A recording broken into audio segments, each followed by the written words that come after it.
그 성서의 예언자 가운데서 가장 독특하고 가장 인상적인 그 예언자입니다. 혼탁한 세상, 그야말로 역사의 경랑기, 특별히 유다 왕국이 멸망에 이르는 절체절명의 시기에 하나님의 뜻을 선포한 예언자로서 그 예언을 볼 것 같으면은 그 예언을 선포하는 한 인간의 내면 세계에서 어떤 일이 벌어지고 있는지 그것을 아주 잘 보여주고 있는 그런 예언자입니다. 예언자 예레미야는 몸소 극적인 그 고난의 삶을 살았고 그 메시지 또한 한없이 깊은 의미를 지닙니다. 입으로 외친 선포 이전에 고난의 그 삶 자체가 이미 묵직한 무거운 그 메시지라고 할 만큼 예언자 예레미야는 아주 극적인 삶을 살았던 예언자였습니다. 오늘 본문 말씀은 바로 그 인상적인 면모를 아주 극명하게 보여주는 예언의 한 대목입니다. 그 첫머리는 신성모독이라고 할 만큼 충격적인 고백입니다.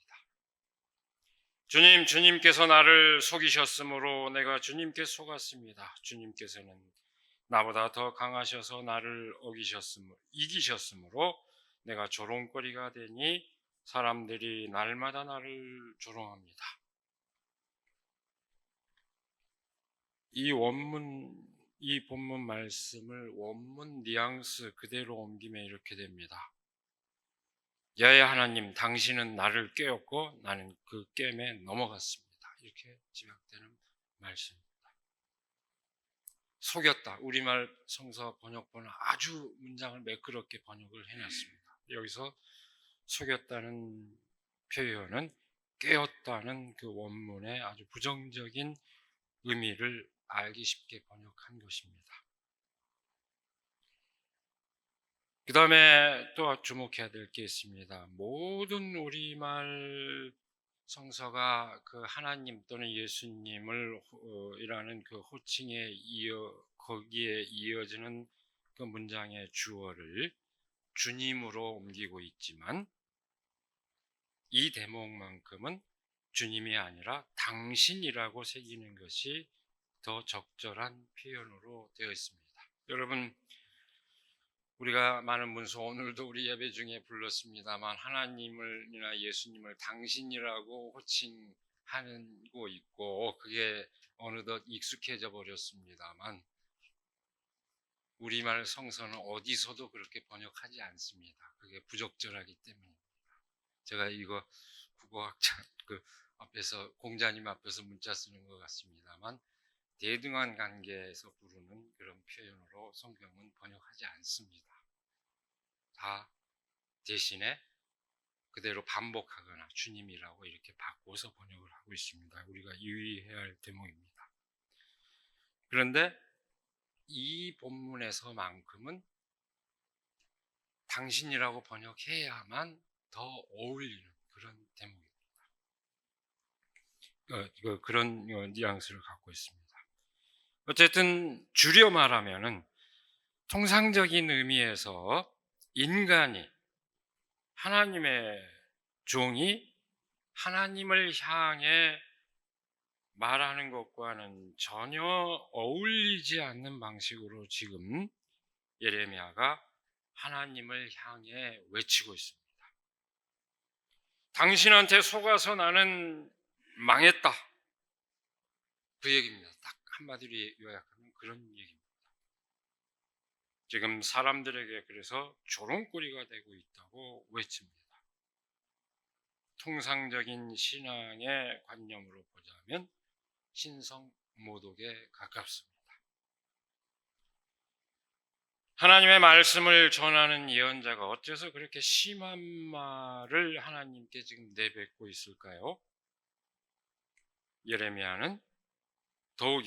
예레미야는 예언자로 소명을 받을 때에 하나님께서 그 입에 말씀을 맡겨주셨다 이렇게 되어 있습니다. 그렇게 해서 말씀을 받은 것으로 되어 있습니다. 1장 9절에 나오는 말씀입니다. 모든 예언자가 하나님을 대변해서 선포하는 역할을 맡고 있지만 하나님께서 말씀을 그 입에 넣어줬다 하는 이 표현은 아주 이례적인 표현입니다. 그만큼 예언자 예레미야가 하나님의 뜻을 받아들이고 하나님의 그 진실을 전하고자 하는 그 마음이 그만큼 극진했다는 것을 뜻합니다. 그렇게 말씀을 맡은 예언자가 어째서 지금 하나님께 속았다고 항변하고 있을까요?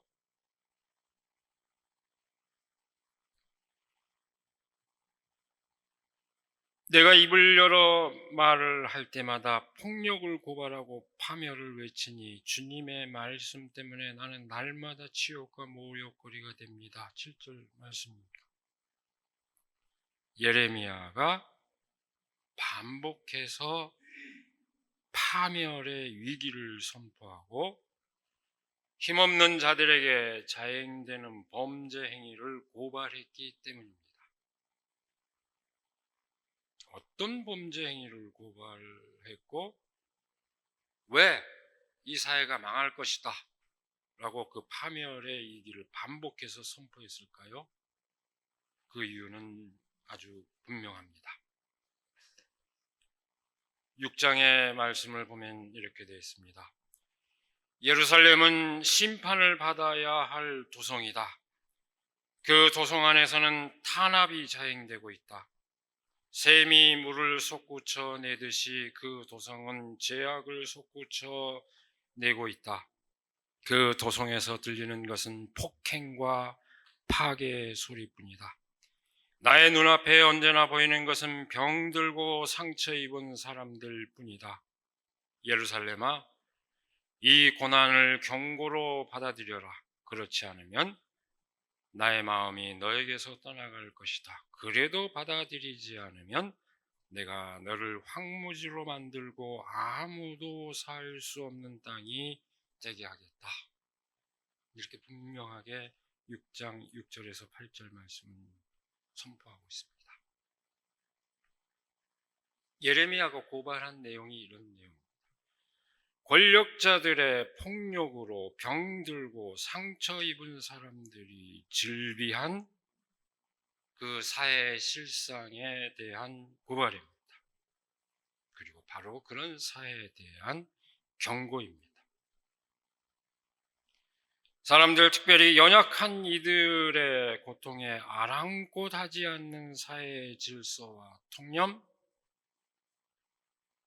그러기에 그 연약한 사람들에게는 그 질서 자체가 폭력이 될 수밖에 없는 그런 사회는 존속할 수 없다는 경고입니다.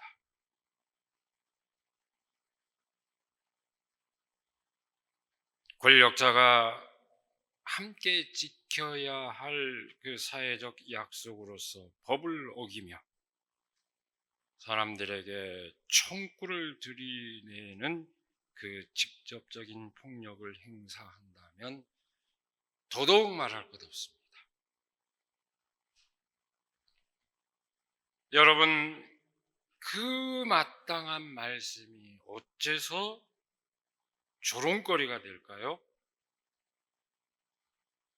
그 폭력의 범죄 행위를 저지른 자들이나 그 범죄 행위에 어떤 형태로든 기대어 살며 가담하고 있는 자들이 볼 때 세상은 여전히 멀쩡한 것으로 보이기 때문입니다. 잘 굴러가고 있는데 그 잘 굴러가고 있는 세상에 어째서 생뚱맞게 부정적이고 그 비판적인 언사로 파문을 일으키고 있느냐, 이렇게 예언자를 향해서 힐난하는 것입니다. 정의를 외면한 채 자신들의 눈으로만 세상을 바라보는 사람들의 헛소리입니다. 제가 점잖게 헛소리라고 그랬는데 개소리입니다. 제가 지난 주간에 개소리에 대해서 연구를 많이 했습니다. 영어로 불신. 왜 목사님이 강단에서 그런 상한 말을 하십니까? 할지 모르겠죠. 개소리에 대해서 철학적으로 성찰을 하는, 왜 사람들이 그런 영어로 하면 불신, 이런 그 개소리를 할까? 성찰한 책이 있습니다. 제가 왜 한가해서 책을 받겠습니까? 우리 보수 극우 개신교가 우리 역사를 어떤 식으로 왜곡을 하고 있는지, 이 역사를 어떻게 그리고 있는지 이 문제를 놓고 글을 쓰다가 골몰하다가 이 개소리가 왜 인간사에 만연하고 오늘날 특히 권력자들의 개소리가 만연할까? 그런 물음 때문에 연구를 많이 했습니다. 거짓말과 개소리는 경계가 왔다 갔다 하지만 거짓말이라고 하는 건 적어도 진리를 의식하고 이걸 곡해해서 다른 정반대 의견으로 사람을 속이겠다는 의도를 갖고 있는 반면에 개소리는 왔다 갔다 하지만 그런 진리에 대한 의식 자체가 없이 오히려 진리를 사람 무감각하게 만드는, 그래서 어느 편에서 얘기했느냐, 누구 편이냐 이런 편을 가르는데 그 효과를 미치기 때문에 훨씬 더 심각하다. 아무런 죄책감도 없이, 적어도 거짓말을 할 때는 가책이라도 느끼지만 개소리를 하는 사람들은 가책도 느끼지 않고 한다. 이래서 더 심각하다. 거기까지만 하겠습니다. 제가 괜한 이 번역자가 처음에는 이 말을 번역할 때 헛소리라고 번역했는데 이 말이 아닌 것 같아서, 다 철학을 하시는 분, 우리말로 개소리라고 번역을 해야 정확하다 해서 책 이름이 개소리에 대하여입니다. 아주 짧은 책이니까 여러분도 한번 보시기 바랍니다. 바로 진실을 왜곡해버리고 외면해버리는 그런 소리가 사람에게 더군다나 밝혀져야 할 그 진실 때문에 어떤 고통을 겪고 있는 사람들 앞에서라면 더더욱 고통을 가중시키는, 바로 예레미야가 고통을 겪어야만 했던 것은 그런 소리들 때문이었습니다. 예언자 예레미야가 고통을 겪은 것은 그 조롱 때문만은 아니었습니다. 하나님의 정의를 선포한 사실 때문에 매맞고 착고가 채여 갇히기까지 했습니다. 오늘 말씀 바로 앞에 나오는 1, 2절에 나오는 말씀입니다. 하나님의 진실한 말씀을 선포한 예언자의 고난이었습니다. 그래서 예언자 예레미야는 자포자기한 듯 탄식합니다. 이제는 주님을 말하지 않겠다. 다시는 주님의 이름으로 외치지 않겠다. 오늘 본문 말씀은 그럼에도 하나님의 말씀을 외치지 않을 수 없는 그 까닭을 고백하는 것으로 결론을 맺고 있지만, 사실 예레미야의 탄식은 오늘 우리가 읽은 이 본문 말씀에서 고백하고 있는 것보다도 훨씬 더 깊습니다. 이 예언서의 본문이 조금 엉켜서 편집이 좀 묘하게 돼 있지만 오늘 우리가 미처 읽지 못하는 바로 14절 이하 그 탄식을 보면 얼마나 이 절망감이 깊은지 알 수 있습니다. 이게 오늘 앞 대목에 나왔어야 되는데 뒷 대목에 나온 게 좀 이상하게 돼 있긴 합니다. 그대로 보면 이렇습니다. 내가 태어난 날이 저주를 받았어야 했는데 어머니가 나를 낳은 날이 복된 날이 되지 말았어야 했는데, 나의 아버지에게 아들입니다, 아들 하고 소식을 전하여 아버지를 기쁘게 한 그 사람도 저주를 받았어야 했는데, 내가 모태에서 죽어 어머니가 나의 무덤이 되었어야 했는데, 내가 영원히 모태 속에 있었어야 했는데, 어찌하여 이 모태에서 나와서 이처럼 고난과 고통을 겪고 나의 생애를 마치는 날까지 이러한 수모를 받는가?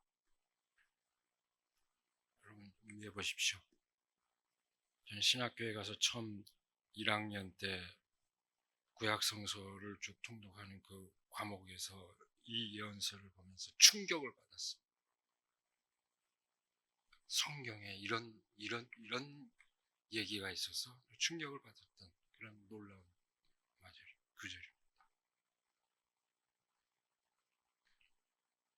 거의 동일한 탄식으로 채워진 그 욥기 3장을 제외하고는 이처럼 신랄한 탄식을 성서의 다른 대목에서 찾아보기 어렵습니다. 뭐 탄식하는 시들도 많이 있지만 이렇게 적나라하게 자신의 삶을 스스로 저주하는 절규는 다른 데서 찾아보기 어려울 정도입니다. 삶의 가장 깊은 나락을 경험한 사람의 탄식입니다. 그것은 단지 개인의 운명에 대한 탄식만은 아닙니다. 나의 눈앞에 언제나 보이는 것은 병들고 상처 입은 사람들 뿐이다. 6장 7절 다시 한번 한기하면 예레미야가 하나님을 대신해서 선포하고 있는 말씀입니다. 예레미야의 탄식은 자신의 고통에 대한 탄식이자 동시에 일상의 삶 자체가 폭력에 휘둘려 병들고 상처 입은 그 사람들에 대한 공감에서 비롯되는 탄식이기도 했습니다. 예레미야의 탄식 또한 이 욥의 탄식이 자신만의 고통에 대한 탄식에 지나지 않았다면 아마도 그 절망의 나락에서 헤어나기가 쉽지 않았을 것입니다. 앞에서 새삼 확인한 그 14절 이하의 탄식은 사실은 스스로 목숨을 끊기 직전에 스스로 목숨을 끊어야겠다고 결심한 사람의 탄식에 가깝습니다. 그런 절망의 상태를 보여주고 있습니다. 그 깊은 절망의 탄식 가운데 하나님께 항변한 그였지만 예언자 예레미야는 그 절망의 나락에서 헤어나올 수 있었던 삶의 깊이와 신실한 믿음을 갖고 있었습니다. 이제는 주님을 말하지 않겠다, 다시는 주님의 이름으로 외치지 않겠다 하고 결심하여 보지만 그때마다 주님의 말씀이 나의 심장 속에서 불처럼 타올라 뼛속에까지 타들어가니 나는 견디다 못해 그만 항복하고 맙니다.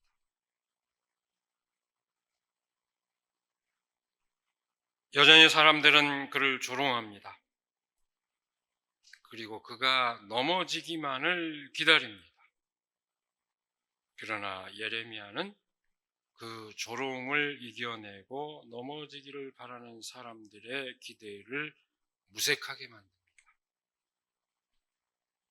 그러나 주님은 내 옆에 계시는 힘센 용사이십니다. 그러므로 나를 박해하는 사람들이 힘도 쓰지 못하고 쓰러질 것입니다. 이처럼 그들이 실패해서 그들은 영원히 잊지 못할 큰 수치를 당할 것입니다. 만군의 주님은 의로운 사람을 시험하시고 생각과 마음을 감찰하는 분이십니다. 내 억울한 사정을 주님께 아뢰었으니 주님께서 그들에게 내 원수를 갚아주십시오. 내가 그것을 보기를 원합니다. 주님께 노래하여라. 주님을 찬양하여라. 주님께서는 억압받는 사람들을 악인들의 권세에서 건져주신다. 오늘 말씀의 마지막 부분입니다. 예언자 예레미야가 절망의 나락에서 헤어나와 급반전하여 하나님을 찬양할 수 있는 근본 사연, 그 근본 동기가 어디에 있는지 분명하게 보여주는 그런 고백입니다. 주님께서는 억압받는 사람들을 악인들의 권세에서 건져주신다. 이 고백은 악인들의 폭력의 고통을 겪는 이들의 고통에 함께하고 그 가운데서 하나님을 경험하는 예언자의 삶이 사람들의 조롱을 이겨내고 고통을 극복하게 하는 원동력이 되고 있다는 것을 보여줍니다. 진정한 삶의 깊이, 삶의 무게, 그것은 고통을 겪고 있는 이들과 함께 그 고통을 나눌 수 있느냐 없느냐에 따라서 결정됩니다. 예언자가 선포하는 말은 그 삶, 바로 그런 삶의 무게에서 나온 것입니다. 세상 사람들이 그 말을 조롱하고 박해하지만 심장 속에서 불처럼 타올라 뼛속까지 타들어가는 듯이 나를 움직이는 하나님의 말씀. 그래서 내가 세상을 향하여 쏟아낼 수밖에 없는 말의 그 실체는 억압받는 사람들을 악인들의 권세에서 건져주시는 하나님에 대한 믿음의 근거를 두고 있습니다. 신성모독이라고 할 만큼 하나님께 항변할 수 있었던 것도 바로 그 믿음 때문이었습니다. 예언자의 말의 무게는 그처럼 고통받는 사람들의 그 고통에 함께하는 삶의 무게만큼 무거운 것이었습니다. 예언자가 자신만의 고통에 몰입하여 자기 연민에만 머물러 있었다면 그는 결코 절망의 나락에서 쉽사리 벗어나기 어려웠을 것입니다. 자기가 겪고 있는 고통이 이 땅에 숱한 사람들이 겪고 있는 그 고통에서 비롯되고 있다는 것을 통감하였기에 그 나락에서 벗어날 수 있었습니다. 실제로 우리는 고통을 이겨낼 때 그것이 큰 힘이 됩니다. 아, 나만 겪는 일인 줄 알았더니 모두가 겪는 일이네, 이런 깨달음에 이르게 되면 우리는 거꾸로 용기를 얻게 됩니다. 나만이 아니라 우리 모두가 겪는 일이다, 이렇게 생각하면 함께 힘을 모을 수 있기 때문에 내가 그 고통을 이겨내는 것은 또 다른 모습으로 고통을 겪고 있는 이들에게 희망이 된다는 믿음, 하나님께서 그 희망을 이루어주신다는 믿음과 직결되어 있습니다. 그 믿음은 예수님께서 하신 말씀, 나를 위해서 울지 말고 너희와 너희 자녀를 위해서 울라. 십자가에 달리기 전에 그렇게 우는 사람들을 위해서 그렇게 말씀하셨죠. 바로 그 마음 같은 것입니다. 내 곁에 형제자매의 그 고통을 함께 보며 울어야 할 때 함께 울어라, 이렇게 얘기하신 것입니다. 그 마음과 같은 마음입니다. 지난 한 주간 여러분 얼마나 또 속이 터질 것 같은 심정으로 살았습니까? 너무나도 명명백백한 폭력과 불의를 우리 눈으로 똑똑히 목격했고 그 불의를 바로 잡으라고 목소리 터져라 외치고 있는데도 그 불의를 심판하는 절차는 어찌 이렇게 일이 더디기만 합니까?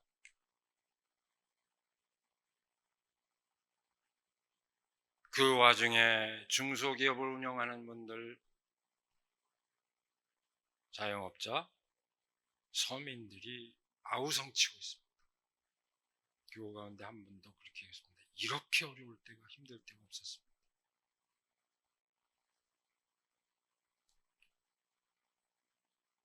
그리고 경찰이 집계한 거에 의하면은, 경찰 관계자들의 증언을 보면은 범죄율은 줄었는데 줄어들던 자살률이 급격히 늘었다.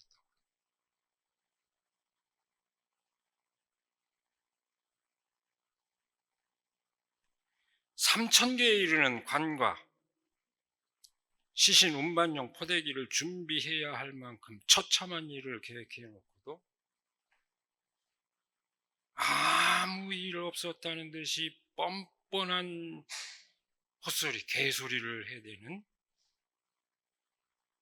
권력자들을 보는 것만으로도, 그걸 보고 있는 것, 지켜보는 것만으로도 괴로운데,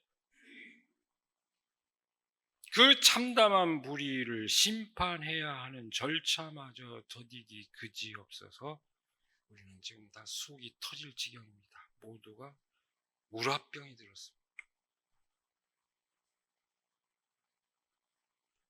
헌법재판소의 재판관들이 그 형편을 헤아리고 절박한 심정으로 함께하기를 기도합니다.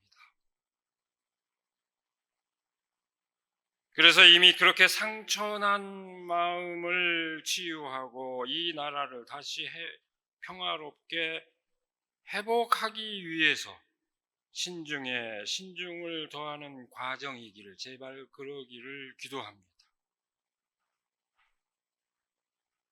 만일 그렇지 않다면 헌법재판소마저 더는 그 존재의의가 의심받게 되는 그 지경에 이른다는 것을, 그렇게 되면은 이 사회에 대한 공공의 질서는 완전히 무너진다는 것을 명심해야 될 것입니다. 우리가 오늘 본문 말씀에서 고백하는 예언자 예레미야가 쏟아낸 것과 같은 절규를 쏟아내지 않게 되기를 간절히 기원합니다. 눈앞에 보이는 병들고 상처 입은 사람들 때문에 마음 아파하며 하나님께서 그렇게 억압받는 사람들을 악인들의 권세에서 건져주신다는 믿음이, 우리의 믿음이 훼손되지 않기를 바랍니다. 우리는 예레미야만큼 믿음이 강하지 않기 때문입니다. 물론 그 어떠한 상황이 닥치더라도 끝내 하나님께서 이루실 정의에 대한 믿음을 저버려서는 안 되지만, 저는 오늘 이 시간은, 오늘은 다른 가정을 하고 싶지 않습니다. 이쯤에서 불의를 심판하고 이 사회를 치유할 기쁜 소식이 들려오기를 간절히 기원할 뿐입니다. 그 신실한 믿음으로 한 주간을 맞이하며 나아가는 우리가 되기를 이 시간 간절히 기원합니다. 기도하겠습니다. 하나님께서 맡겨주신 진실을 전하면서도 조롱을 겪어야 했고 고통을 겪어야 했던 그 예언자의 참담한 심정, 그래서 하나님께 항변하고 절규해야 할 수밖에 없었던 그런 상황, 하나님, 우리가 그런 상황을 반복하지 않기를 원합니다. 하나님께서 함께하여 주셔서 정말로 하나님의 그 정의가 살아있다는 것을 우리가 온 몸과 마음으로 느낄 수 있도록 이 역사를 인도하여 주시옵소서. 비록 더디지만 하나님의 정의는 끝내 이루어진다는 그 진실에 대한 믿음, 그 믿음이 훼손되지 않고 비로소 우리가 평화를 누리며 서로를 믿고 살아가는 그런 사회를 향하여 새롭게 출발할 수 있도록 하나님 이 한 주간 인도하여 주시옵소서. 간절히 기도하는 저희들 마음 가운데 이 혼란한 이 세상 한가운데 우리 사회 한가운데 오셔서 그 놀라운 역사를 보여주시옵기를 원하며 우리 주 예수 그리스도의 이름으로 기도드리옵나이다. 아멘.